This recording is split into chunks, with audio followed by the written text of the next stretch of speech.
Hello and welcome to the Isms podcast. I hope you guys are good. Hope you guys are going strong and that you're safe in light of everything that has been happening. It's been hectic in South Africa. Hey, I think the aliens, the stage is set for them now, and the place for them to arrive is right here in South Africa, because this is the place where it has been most lit.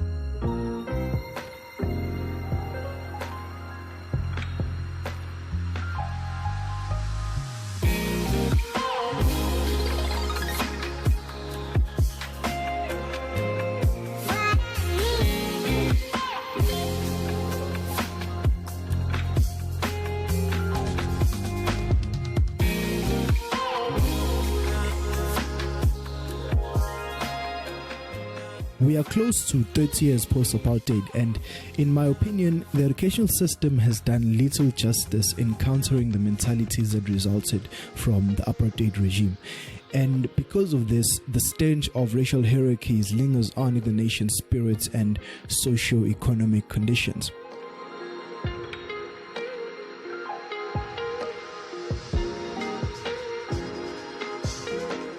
For example, I remember back in UKZN Westfield campus, I'd always look on with curiosity and sadness at how students would usually sit according to their race, such that black students would sit together and they do this in class and outside of class most of the time, and likewise with the white students, and so on and so on. And yes, part of the reason why this happened was because people would want to hang around the people they already know, like from their neighborhood. However, this also shows the lack of effort to want to know about the person of the other race, of the other group, and what it's like to be them. And this is very unfortunate, because I believe that a lot of issues would be easier to solve if people were just more willing to cross cultural boundaries in order to expand their perspective. Not to forsake one's own culture, but just to widen one's perspective. And for those of us who were more willing to mingle with everyone, you'd quickly learn that it's not best to try and mingle with everyone sometimes, because some people would just patronize you straight to your face, bro. And yeah, as much as there was that, some people also were genuinely colorblind. We all have our own biases and conditionings and stuff like that, but you can tell when someone is being genuine, and at the core everyone is good. It's just usually a few misunderstandings about certain important ideas. Now, how do you undo an assumption or conditioning like a belief in racial hierarchies? Because I think the entire world, and particularly us here in South Africa, considering our recent history, are very much affected by such a conditioning. The answer is simple. You learn as much as you can about your homeland, about your history, and you make sense of events in an orderly manner as best as you can. Today's talk is therefore going to take you guys on a history/biology tour that will show you how the world became dominated by European ideas. And it's not because Eurasians are smarter or chosen by God to comprise the elite populations of the human species, as we have been led to assume, or as our ignorance has led us to assume. In fact, studies show that IQ levels are the same between all races, and the average Aboriginal Australian, a people who are still living quite primitively, is actually smarter than the average modern man. Most of the ideas that I will present here are from Jared Diamond's book titled Guns, Gems and Steel, The Fates of Human Societies. However, I was also inspired by other sources like Leonard Thompson's History of South Africa, The Worldly Philosophers by Robert Hilbroner, and the Bible, of course, as well as the textbooks for Biology 304, or UKZN's third level module called Evolution and Systematics. Now, as we go on, just imagine you are in a conversation trying to explain how it is that in 1652, when the first European landed in what we now call Cape Town, his civilization had advanced to the point of making huge ships, while counterparts in South Africa were still wearing amabheshu and hunting with spears. Advanced technology like guns and boats were quite an advantage during conquest. However, history seems to speak less of the role that was played by pathogens or diseases that European invaders would carry along with them to these distant lands. Infectious diseases such as smallpox are said to have decimated natives of regions such as North America and the western half of South Africa, even more than Europeans could achieve in battle. You can go to the Isms essay, social networks, and podcasting platforms, including YouTube and Apple, for the schism that's going to be discussing smallpox and the Khoisans and the spread of smallpox and stuff like that. So a schism is a skit that explains a topic that was discussed in an ism being an episode of isms, but that we didn't get to go deeper on it. At first glance, the fact that these populations were weaker to European diseases seemingly further justifies a belief in racial hierarchies, because it suggests that Europeans must have had a more superior gene pool. But look closer, my friends, because, for example, European populations were not completely immune to smallpox, and this is evidenced by the recurrent outbreaks recorded in Eurasian history up to the 20th century. Most of the infectious diseases that Europeans would carry along with them resulted from their long-standing interaction with domestic animals. And this interaction between men and beasts resulted in a transfer of pathogens to human populations, where they then mutated and became specific to the host species. Now, the answer to why European populations seem more tolerant to smallpox and other diseases lies less with superior genes of a specific human population and more with simple laws of nature that drive coevolution. Simply put, here's how it works. As the host and pathogen populations coexist, they each exert selective forces against each other that eliminate the weakest individuals first, while the stronger host and pathogens survive and reproduce, thus passing on their genes to the next generation.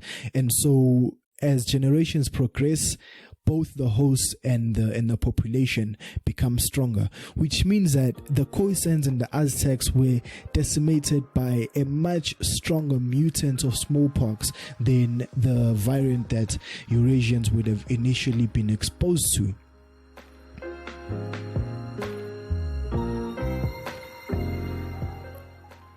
Because by 1652, Europeans had already been co-evolving with smallpox for at least 8,000 years.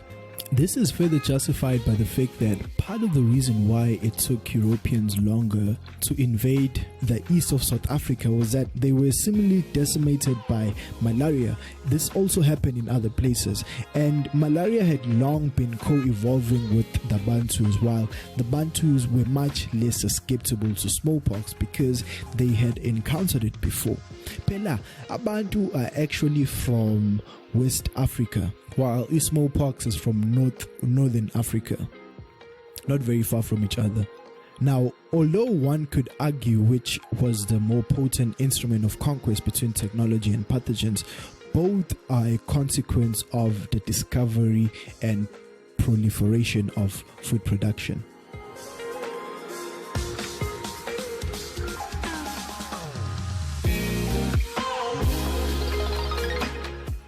Now, food production significantly increased the health and lifespan of human populations. This is exemplified in the height difference between the Khoisan and the Zulu, and the difference is because the Zulus have co-evolved with cattle for quite some time now, and beef is an ample source of protein for muscle development, while milk is a great source of calcium for bone development. Food production reduced the need to move with the herds of the beasts we were hunting, because now humans no longer had to hunt. it also allowed more people to then specialize in more and more crafts, because now the farmer alone had to take care of the hustle of producing food. The population level consequence of individuals specializing in crafts is accelerated technological progression, and then even more population growth, or rather even more population growth as life became more prescribed, structured, and presumably easier. However, food production occurred at very different times and in only a few parts of the world, 9 to be exact. These are Southwest Asia, China, the area that makes up Mexico, and then Africa's Sahel zone, tropical West Africa, and Ethiopia and New Guinea. The oldest known center is the Fertile Crescent, where it developed about 12,000 to 10,500 years ago. You can look up the years for the other centers, or you can let me know if you'd like for me to put up the information on social media. Yeah, maybe I'll do that. Another important factor, these places were not all blessed with the same number of plants or animal domesticates. In fact, the most important plant and animal domesticates that we depend on up until today, so I'm talking cows, goats, and even wheat and barley, all came from the Fertile Crescent, and then a few others came from places like China. So I'm talking about pigs and rice. And all of this makes Asia the luckiest of all continents in terms of the package they got for domestication. In fact, when you come to Africa, only one animal was domesticated, and that is a bird called the guinea fowl.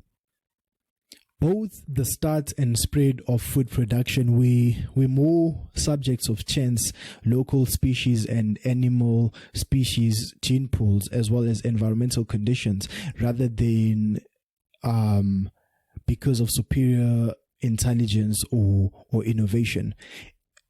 I mean, any human population that would have happened to reside alongside a plant that can be domesticated for long enough would have eventually domesticated that plant or animal. Now, what's interesting is this. Africa and the Americas have similar versions of animals domesticated in Eurasia. So I'm talking about, for instance, we have buffaloes, but we never domesticated our own oxen or cows, and we have zebras, but we never domesticated horses. So why didn't we? Well, domestication requires highly specific conditions that Jared Diamond likens to finding a match for marriage. You see, a lot of things have to match or be complementary for the human species to be, I guess, joined in matrimony to the animal or plant species. And here's an example to show you how domestication could not have begun or progressed as part of any man's plan. Teosint, which is the wild ancestor of corn, took over 2,000 years of selection for it to look like the corn we eat today. You can Google the pictures to see the difference between teosint and corn. And it would have been impossible for any person to predetermine what corn would look like or what any domestic plant or animal would look like after domestication. You know, it all just happens, and humans would have only started employing voluntary means of selection after they had been unconsciously altering the species gene pools for maybe centuries. You see, that explains why the Khoisan have existed as long as they have, but never figured out farming. Okay, point of correction. If I said Khoisans instead of Khoisan, please pardon me if I say it again. But it definitely can't be because the Khoisan are not artistic or genius. I mean, look at their rock art and the way that they navigate their lands.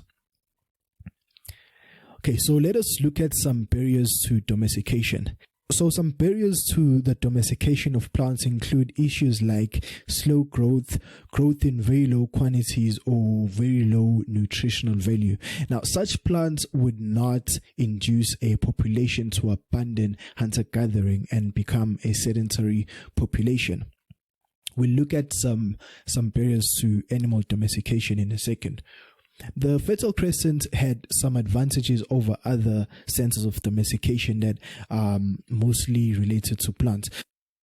The first advantage is that the Mediterranean climate promoted the evolution of many annuals who tend to grow smaller and then have bigger and more seeds to allow them to grow again or to germinate the next season.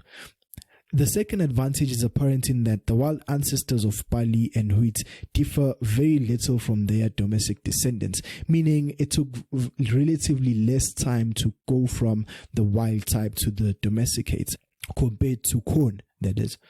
The Fertile Crescent also had a high number of hermaphroditic sulfurs. Such plants produce both male and female gametes, and they can even fertilize themselves. And this is a natural version of cloning, and it allows the preservation of traits that would otherwise mix or be silenced by dominant traits. You can leave a comment if you'd like for me to do a schism on Mendel's laws of inheritance. They can help you to understand this more. And then these sulfurs also happen to have very high nutrient content. And then back to animals. The barriers that prevented the domestication of African mammals in particular. First of all, let's look at elephants.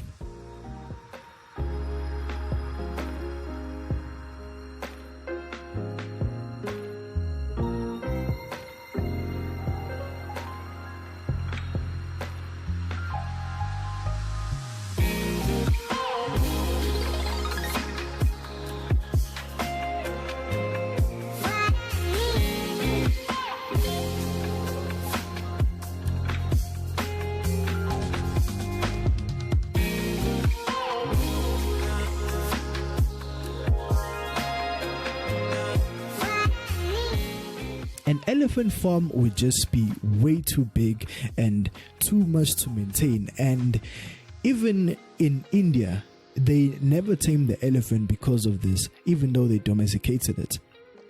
That's the first thing. And then these animals like elephants, rhinos, buffaloes, and hippos all have a very mean streak. In fact, the hippo is actually said to be one of the deadliest animals in the world. I think it kills more people than sharks.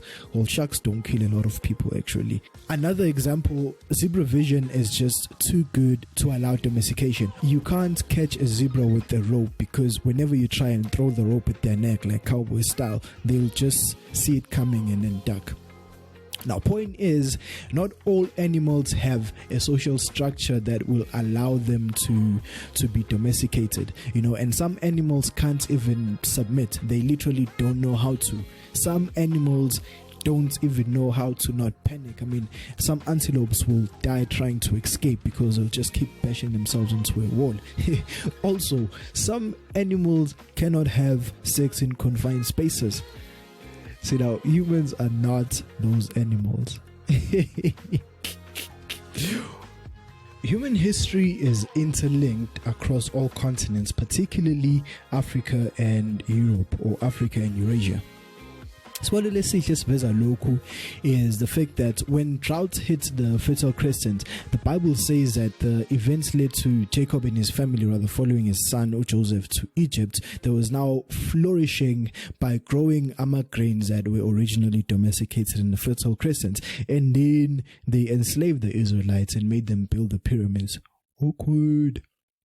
Now, interestingly, when it comes to slavery, it's always made to look like Africa has always been on the victim side of things, which is not necessarily accurate.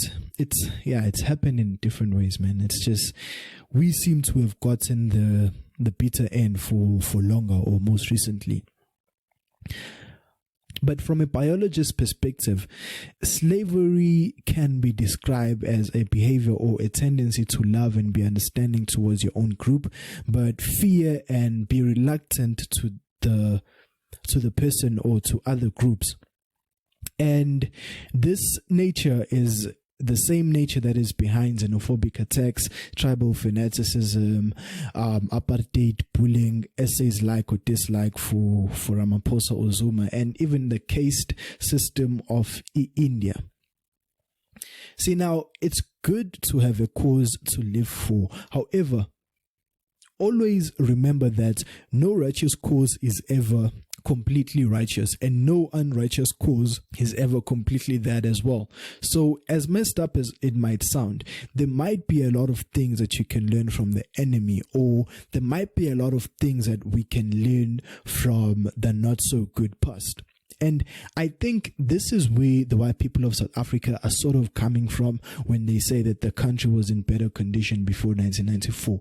Not to say that slavery or all the inequality was good. Okay, here's an example.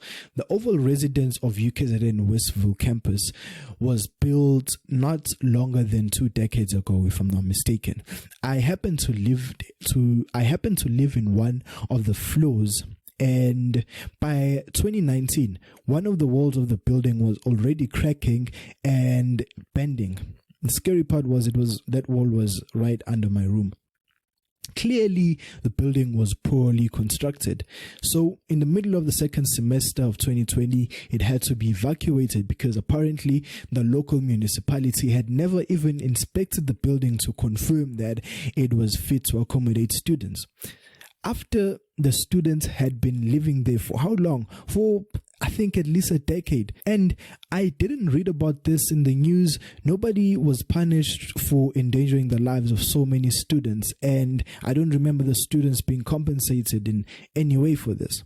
And then compare this building project to the residences in Howard College that were built, I don't know how long ago, but that still stand in top condition up until today. You see, so maybe there is something that we can learn from the other person, just like there is something that the other person can learn from us as well. So usually the so-called unrighteous cause is really just the cause that happens to be moving in a direction we perceive as opposite to ours. And we hardly ever stop to consider the facts, which leaves us at a great disadvantage. You see, I think that's when we end up being like two-dimensional or binary in our analysis. But reality is not really like ones and zeros. No, it's not either this or that. It's more of like a continuum. So a more accurate way to look at things, rather than to say there are real things and miracles, maybe there are just things that we have a clear understanding of, and then things that we don't understand as clearly. Now, in the context of Africa and Native America and all the peoples who were unfortunate to get the bitter end of European conquest, no one person or group is directly to blame for all that has happened. But because nobody is to blame, it should be everybody's responsibility to undo the damage. But there seems to be that habit where everyone is always trying to shift the blame. The government is blaming the people are blaming the government, and then within the people, these peoples are blaming those peoples, and so on and so on and so on. All right, but let's move on. The Asian continent is the only continent that is wider than it is long, or Eurasian continent that is. And this made it a lot easier for domesticates and ideas like technology and beliefs to diffuse across greater distances. You see, it wasn't as easy for domesticates and ideas to diffuse across Africa because of for instance, of the huge belt, the tropical belt that separates the north from sub-Saharan Africa. And then there's also physical land masses like deserts that also slow down the spread of food production in all continents, actually. Now, of the ideas that developed with food production, writing must be among the most important because it made it possible to preserve information accurately, first of all, and indefinitely. I mean, think about it. The first book of the Bible was written about 2,500 years ago, while the first of the Vedic scriptures, which is a spiritual scripture for Hinduism, were written about 4,000 years ago. And these scriptures still comprise the bread and butter of billions of people even today.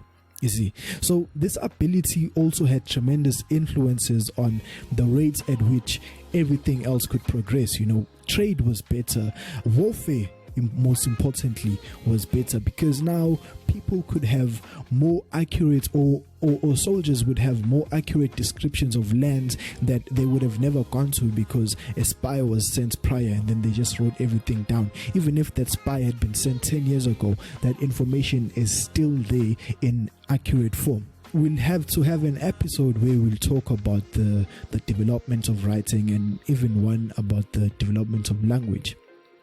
But basically, writing is actually a form of painting or carving. It actually developed like from painting, you know, so it really just started off as a game. And because of that, it's quite possible that every people on earth could have eventually developed a writing system of some sort under the right conditions. Why do I say that? Because as much as you don't get a lot of, I don't know any hunter-gatherers with their writing system right now. However, a lot of hunter-gatherers are known to practice a lot of painting, a lot of carving and stuff like that. And so that would be a seed for a writing system. However, the development of writing wasn't an easy human feat. And as a result of this, it only developed independently in Mexico about 2,600 years ago, and in Mesopotamia well over 5,000 years ago. And because of the more rapid spread of food production owing to the Fertile Crescent's position on the planet and its package of domesticates, as well as the access of the Eurasian continents, their writings were more numerous and their ideas seemed to spread more easily and further. High populations with a lot of food, the ability to write, and a lot of free time were the perfect ingredients for the establishment of government, economics, and religion.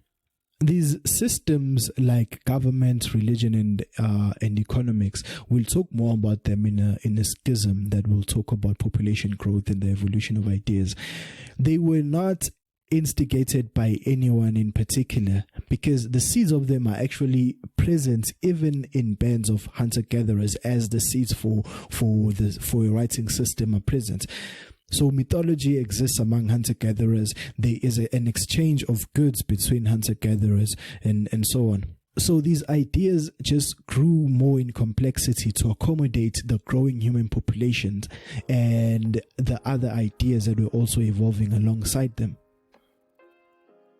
Okay, and just to make an example of the evolution of ideas along with population growth. So mythology exists at the level of bands, but it only takes on an institutional form once it gets to the level, or once populations grow to the level of chiefdoms. Now, chiefdoms are now when populations are so high that that issues such as conflict, revolution, and stuff like that are now more complex, and it's necessary to sort of centralize power, to have one power figure, that being the chief.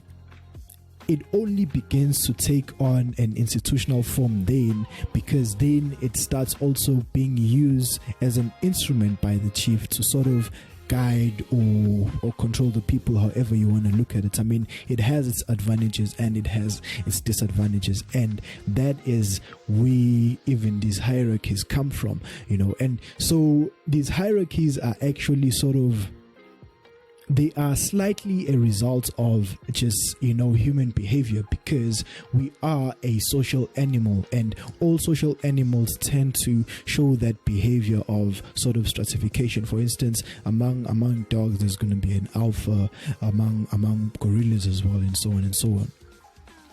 So although all of these things developed, or all of these ideas cannot really be attributed to any one person, history does show that some individuals have made greater contributions than usual in terms of shaping the world. But every human is nonetheless born whenever and wherever they happen to be born. So it still cannot really be attributable to anyone, because at what point then did that person make the decision that, you know what, I want to be born? Oh, I know this can cause... Let's move on. So the universe or the system or God, you can call it whatever your conditioning allows you to call it, it's all good, creates and destroys its own heroes and villains, like the ocean and wind creates and destroys waves. Yeah, it's no biggie. That's all it is. Who each of us becomes is very much attributable to where and when we're born, because what you believe to be yourself is simply an accumulation of thoughts or ideas that are shaped by your place and time of birth. I mean, you wouldn't, or I wouldn't be Umzulu unless I was born among Amazulu. So the bigger picture of things is that all these things, technology, humans, ideology, are all just a part of reality's play. And hierarchies and all these systems are not necessarily absolute reality. They'll always change, you know. They are merely instruments that we use for navigation. Hence why a lion doesn't think, oh, okay, I'm a lion. You know, no. That classification system only applies within human language. So all this progression of technology, population growth, and this progression of ideas would have eventually led to it being necessary actually for human populations in areas like Europe to actually live out of necessity, not because it's a matter of greed. And that's exactly how it actually happened, because like the people who colonized Australia and South Africa were actually prisoners and poor people who were relocated because the population numbers were now too high and the levels of inequality were too high in those European nations.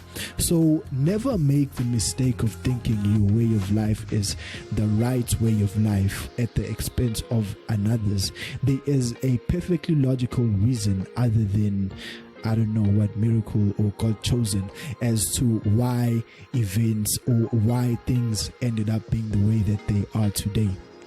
Thank you for listening to the Isms podcast. I hope you learned something valuable today, and till next time, stay loving, always have faith, and don't stop asking questions.